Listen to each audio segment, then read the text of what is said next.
उदासबोध हा लिहिला आहे मंगेश पाडगावकर या आपल्या मराठीमधल्या मोठ्या कवीनी. ते म्हणत आहेत, माणसे खपाट खंगलेली, माणसे खपाट खंगलेली, आतून आतून भंगलेली, अदृश्य दहशतीने तंगलेली, आधार नाही. प्रत्येकाशी येथे हवा कोणीतरी जबरा बुवा, जो काढील साऱ्या ओवा मनातल्या चिंतांच्या. आपण शोधायचे नाही, आपण शोधायचे नाही, आपण लढायचे नाही. आपण शोधायचे नाही, आपण लढायचे नाही, आपण भिडायचे नाही आयुष्याला. एक बुवा भविष्यवेत्ता, एक बुवा भविष्यवेत्ता, ग्रहावरी चालवी सत्ता, मंत्रीसुद्धा त्याचा पत्ता शोधित येती.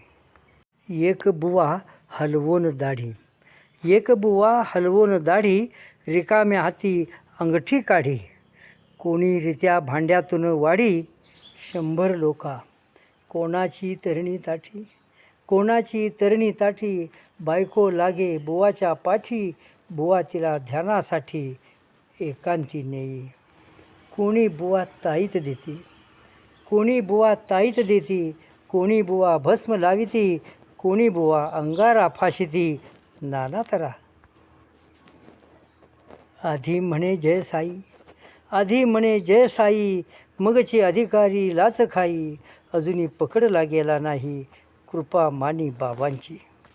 कणा झिजून गेला पार, कणा झिजून गेला पार, शिरजोरा पुढे सर्व लाचार, बुवा नामजपाचा उच्चार नशा देई.